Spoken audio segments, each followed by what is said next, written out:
If you didn't know that synchronized swimming was done in Jamaica, you won't want to miss this edition of Jamaica Magazine. As we wrap up the celebration of Child's Month, we'll introduce you to a group of talented young ladies who are making a splash in this sporting area. Also in today's show, the Education Minister wants students to have fun while learning and share some tips on how this can be done. I'm Theodore Henry, and we have all that and so much more coming up. So let's dive right in.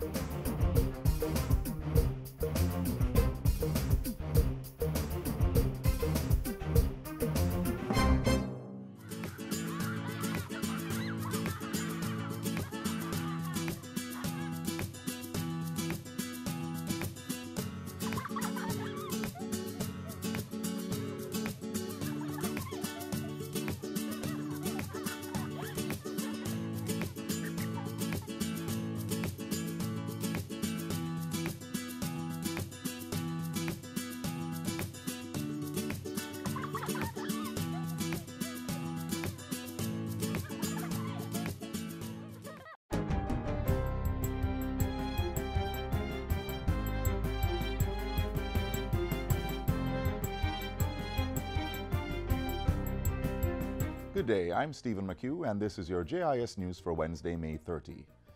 Government is moving ahead with the planned upgrade of state-owned oil refinery Petrojam.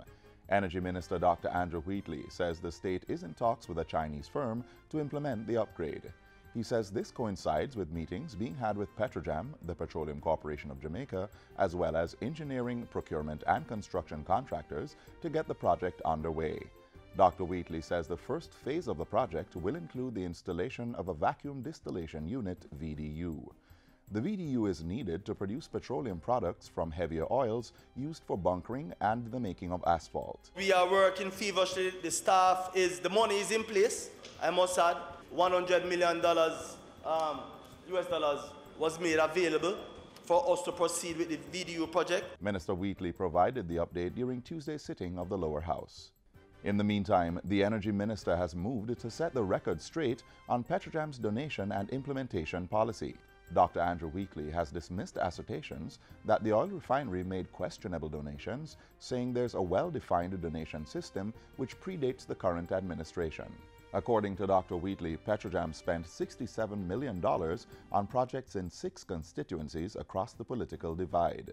In addition, he says checks drawn by Petrojam are never paid to individuals. Instead, they are paid to recipient organizations or the provider of agreed goods and services. Minister Wheatley also asserts that in accordance with Petrojam's authorization chart, donations above $2,500 US must be approved by a 6-member board comprising 3 Jamaicans and 3 Venezuelans. I have taken the liberty to provide those details to show that Petrojam's donation policy and implementation is serious business, governed by a system of checks and balances, superintended by professionals and adhering to the guidelines set down in the policy procedure manual governing the activity. A case is being made for the inclusion of restitution to victims of predial larceny in the Agricultural Produce Act. Minister without portfolio in the Agriculture Ministry, J.C. Hutchinson, made the announcement as he delivered his contribution to the sectoral debate in Parliament Tuesday. Minister Hutchinson says the amendment will make it mandatory for the thief to pay an amount equal to the value of the agricultural commodity stolen. This would be in addition to the sentence fine, and interest incurred from delays. The main subsector preying upon by thieves is that of small ruminants, goat and sheep. Farmers complain that when a predial thief is caught and he goes to court, the fine level is minuscule compared to the cost of goods stolen. This may even encourage the thief to enrich himself in this way. Meanwhile, Minister Hutchinson says the state is developing a crop loss and farm insurance program. We have developed a concept document outlining the mechanism for the budget financing of a crop loss and farm insurance program. Stakeholder consultation has commenced and second draft will be available soon. A nationwide public education campaign on flood mitigation is to begin within the next 3 months. The Ministry of Local Government and Community Development will be spearheading the initiative. Portfolio Minister Desmond McKenzie made the disclosure at a recent sitting of the Hanover Municipal Corporation. What we are seeing, ladies and gentlemen, councillors, is that areas that were never affected before by flooding has now been severely compromised. And the limited resources that is available at times is not adequate to respond to the needs that exist right across the various municipalities. Minister McKenzie says mayors will be engaged to examine the necessary approaches to mitigate the effects of disasters in their respective divisions during the upcoming hurricane season. Disaster coordinators will also be engaged in a 3-day orientation to prepare for what's expected to be an active hurricane season. During the meeting, the Poor Relief Department was presented with a computer and a printer. Councillors and workers of the Poor Relief Department were also presented with tablets. And finally, the Tourism Linkages Network has expanded its annual Christmas in July trade show to include an artisan village. The July 19 trade show is scheduled for the Jamaica Pegasus Hotel in New Kingston. Speaking with JIS News, Director of the Tourism Linkages Network, Carolyn MacDonald-Riley, says the list of buyers has also been expanded. Previously, we had mostly corporate Jamaica or diplomatic community and gift shops from the hotel industry. This time, we have expanded it to all our gifting and persons in the pharmaceutical industry, because we are also having an increase in health and wellness products and nutraceuticals. Persons interested in participating in the Christmas in July trade show have already submitted their applications, which will be assessed by a committee on Thursday. And that's it for JIS News Today. I'm Stephen McHugh. Thanks for watching.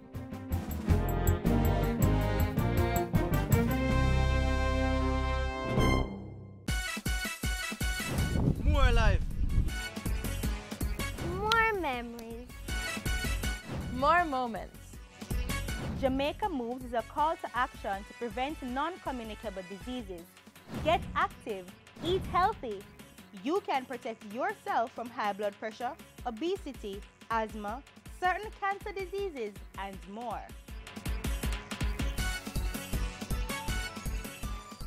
It's very hard to balance school and training because most of the times training finishes late-ish at night. So I will have to get home and sometimes study. And so I go to bed late. Oh yes, synchronized swimming requires commitment. And these ladies, they're putting in the hours. How do they find the balance though? Find out later in the show. For now, we turn our focus to learning through play.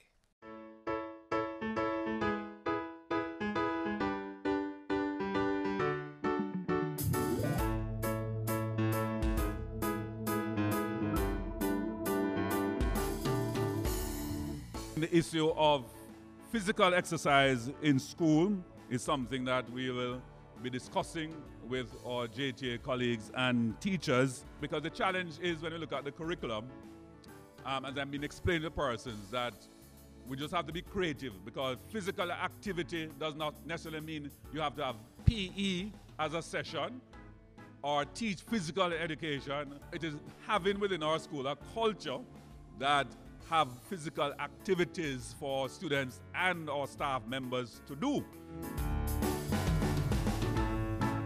Now, within the actual delivery of our lessons, how do we engender and promote physical activities, whether inside the classroom or taking our children outside the classroom, even in terms of our assessment, how we promote play and activities as part of our instruction. So they are not separate, but they are complementary, because there are activities that students can do based on the direction we give them as teachers that can form part of our assessment regime. we have to organize for them to have a lot of physical activities at school and make learning fun. Of course, we can use the concepts of running or walking long distances and the lifting of weights to teach basic concepts about math and science. When we help our children to make the link, therefore, between the theory and the practical and the application, real education would then have taken place. Our classes and our schools are so boring. And the kids, so why do you think they're always wanted to go on and play computer games and all? They always want to play. Kids like to play. So that's why we're encouraging more of our schools to look at having some of the physical activities at all levels, right up to grade 13 and at the university. Over the past decade, in study after study in animals and people, exercise has been shown to improve the ability to learn and remember, memory. With our young people's preference for computer games and a more sedentary lifestyle, obesity and lethargy have increased among the youth. So, in Jamaica, that is obviously becoming a problem. Exercising physical health is going to transmit to sound mind. Physical fitness, sound mind, learning is going to be far more optimized. And we as teachers and so on, not only are we going to be more energetic, we're going to be less miserable, more tolerant, more loving, and oh, happy we all will be.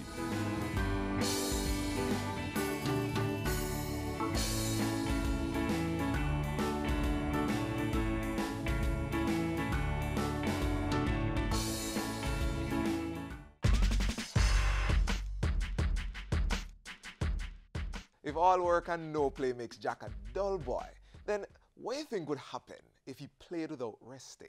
He probably wouldn't have any energy to do anything at all. Even when enjoying yourself, you need to take a break. When you rest, the body takes that time to heal and repair itself. So get enough sleep at nights. Watch your favorite TV program, such as Jamaica Magazine, read a good book, or listen to your favorite songs. Your body will thank you. Enjoy your moments of rest, as they are necessary for you to recharge and be in a position to help make Jamaica the place of choice to live, work, raise families, and do business.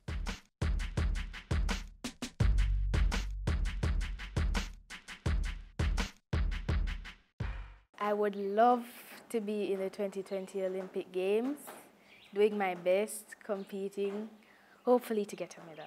Like any Jamaican athlete, our synchronized swimmers have big dreams. I know you want to hear more about them, and you will. Right after this feature showcasing how the Jamaica Tourist Board is using social media to lure visitors to the island. Living in Jamaica is an experience that you cannot put in words. There's an energy in the atmosphere that just feels good. There's so many aspects of Jamaica that I think makes it second to none. The best food, the best music, the best people. We can go on and on about the good things about living in Jamaica. The prolific artist is one of 9 faces selected by the Jamaica Tourist Board to beckon visitors to join them in the home of all right.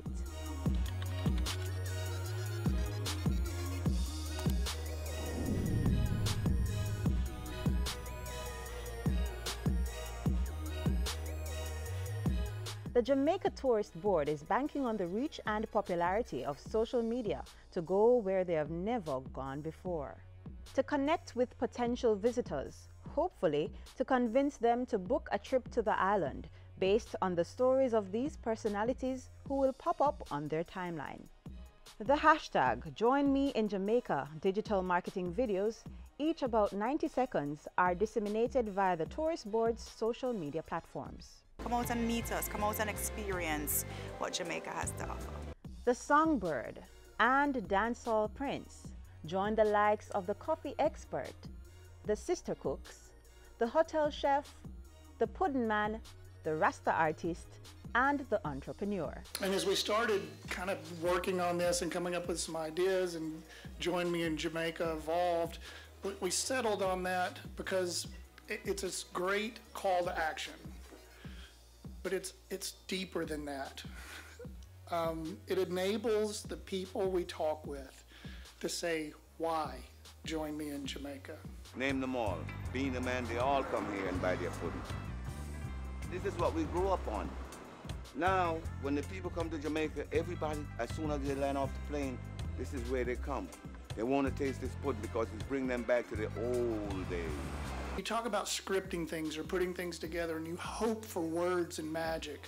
And then you try to get somebody to deliver that line. It's just not real. But when we hiked to the top of Blue Mountain in the rain, to the top, we sit there and talk to him and his face lit up and his smile was just so infectious, and all of a sudden he comes out with, God has been good to us. The universe has been good to us. This rock, I love it.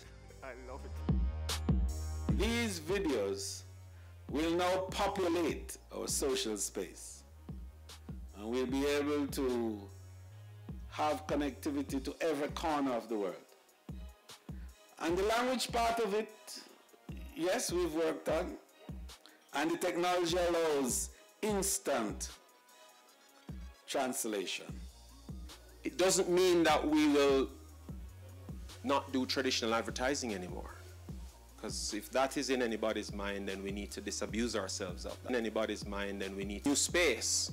We can reach more people in places that we could never even think of reaching them before. 1, because of costs, 2, because of logistics, 3, because it's just not profitable to do. A content-rich communication to the world about what makes Jamaica special.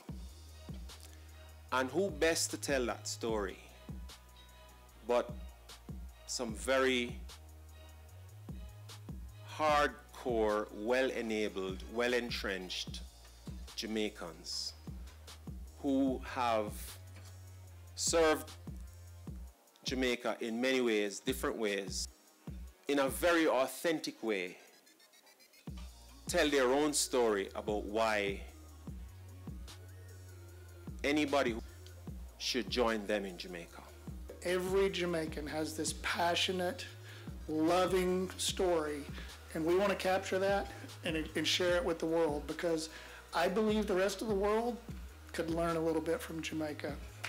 One love.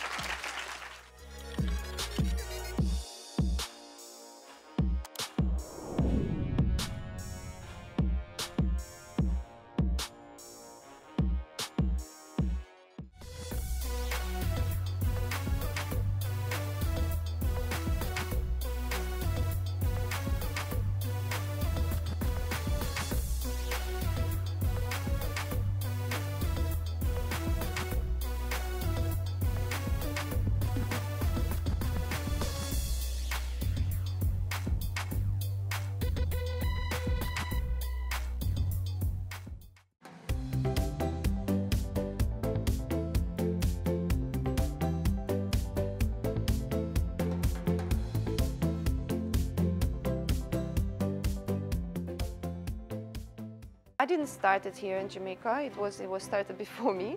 I think when I came here, it was 2 clubs. I would say 2 clubs in Kingston. So I started it here in Port Antonio. 10 years ago, it wasn't a team. It was 1 swimmer only for a couple of years, and then kids started joining more and more. Started joining, and here's the team. 5, 4, 3, 2, 1. I love synchronized swimming because of the pretty swimsuits. I wanted to show off myself to other countries. The reason why I'm doing synchronized swimming is because when I was younger, there's not really a lot of sports that was there, and I also love water. Synchronized swimming is a very unique sport. It's different from everything else, and I like to stand out.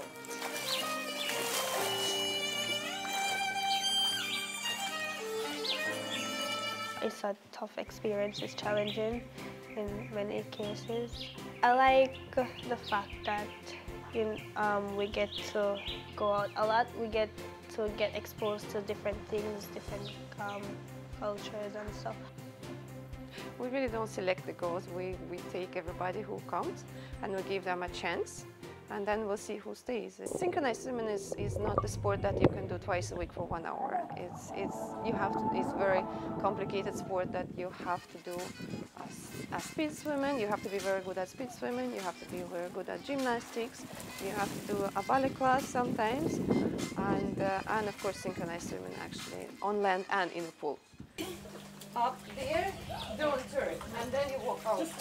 So the goal is practicing 4 times a week, sometimes 5, and depending on the school schedule, of course. The level of dedication is about, saying 1 to 10, it is about 8. Because it's not a lot of sports there's around that I can do. So doing synchro, it takes a lot of time to think about the things that you're going to do. Have about a duet and a solo. When it comes on to shows, it has about 12 different routines. It's very hard to balance school and training because most of the times training finishes late-ish at night.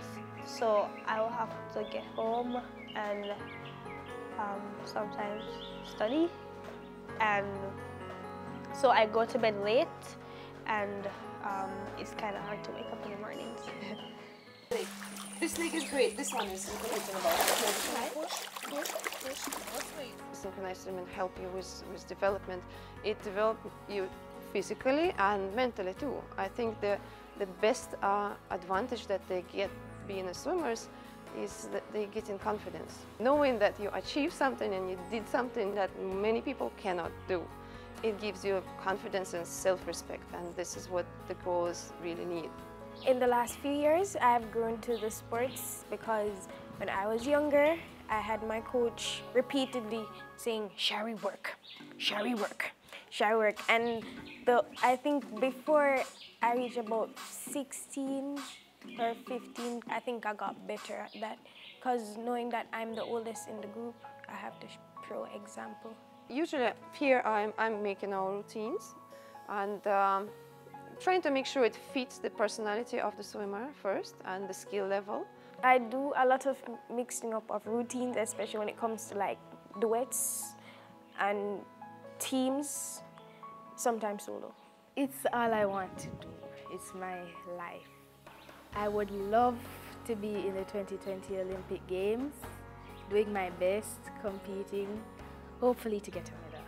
Competing at the Olympics will make more Jamaicans know that synchronized swimming is actually in Jamaica.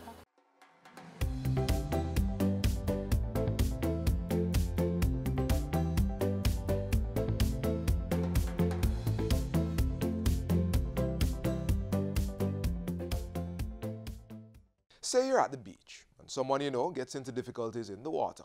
You manage to pull the person out, but you realize he or she is not breathing. Would you know what to do? Our next feature gives some guidance. Oscar! Oscar! Oscar! Though this is a dramatization, it has happened quite often. In the field, at home or at work, a loved one collapses and is unresponsive. What follows? Usually chaos, confusion, heartache, instead of immediately providing that critical resuscitation technique which may prevent death. CPR stands for cardiopulmonary resuscitation. It is a skill that is an emergency skill that is used to revive someone whose heart has stopped beating. Cardiac arrest can happen to anyone at any time. In the event that happens, you need to know the skills that you need to perform to revive these persons or give these persons a chance of survival. We never know when we can really in a situation where we need to help someone else. It's really just a little bit of your time, and I think it would be a worthwhile investment in learning these skills so we can render assistance. Even when someone is choking, the techniques learned in CPR may be applied to save that person from asphyxiation. To release the person's airway, position yourself behind them and clasp your fist at the navel and roll in an upward motion. When someone is unresponsive, that's a whole other ballgame. The person may become unresponsive for several reasons. For instance, they could have a medical condition. To really know if someone is unresponsive and in need of CPR, tap the person's shoulder and shout, "Sir, sir, sir," or "Ma'am, are you okay?" Once the person is not responding to you, and they can respond in several forms. They can answer by moaning, they can groan, they can open their eyes, they can move a limb. If the person is not responding to you, now you need to scan the chest and look if you see breathing. Once the person is not breathing, they are termed as being unresponsive. So once you have somebody collapsing, the first thing you need to do is check your environment, ensure that your environment is safe for you. Once the environment is safe, now you need to assess the person who has collapsed. Once someone is unresponsive, has no signs of life, call for help and bare the person's chest. So you remove their upper garments. Find your hand position. It's on the lower half, center of the chest, lower half of the breastbone, and you push in 30 times at the Bee Gees song, that's Staying Alive. Ha, ha, ha, ha, staying alive. If you are trained, after 30 compressions, you can give 2 breaths. If you are not trained, you don't know about CPR, you give hands-only CPR. So hands-only CPR is where you compresses the chest. You need to continue that on the way to the hospital, so you're maintaining cells life. It's possible for anyone and everyone to learn CPR. Nannies, construction workers, teachers, lawyers, doctors, everyone should learn CPR. Once you're able-bodied, you can learn CPR. In terms of age, it's said as young as 12 years old can learn the art to save a life. So many times, children get in situations that they need assistance. In fact, a cousin of mine, her son got into some distress. She realized that he wasn't breathing one day, and she was able to help him by giving him CPR.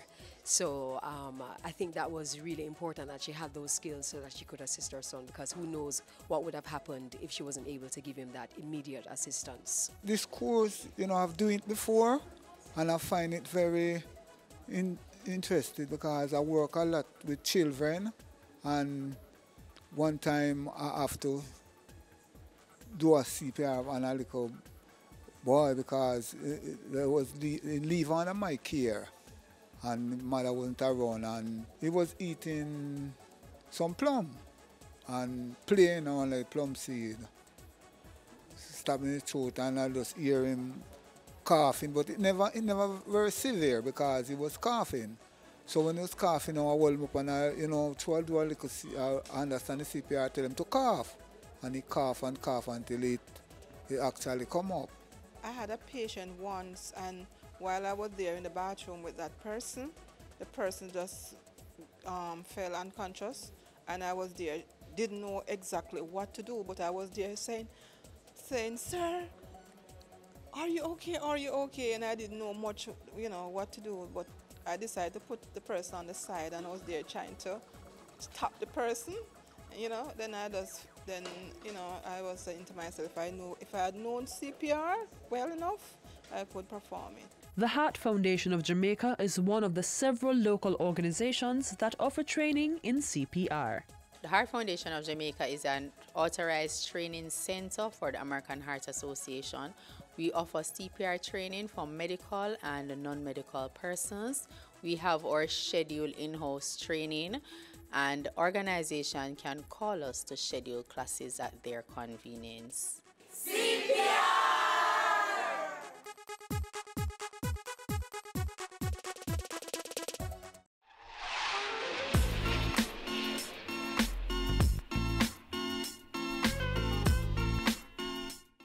Adios, au revoir, Magan. I could say it in so many ways, but it all means the same thing.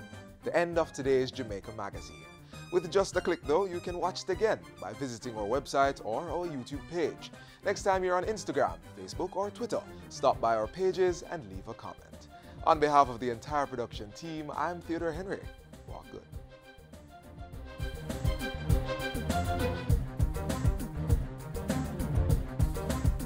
This has been a production of the Jamaica Information Service, the voice of Jamaica.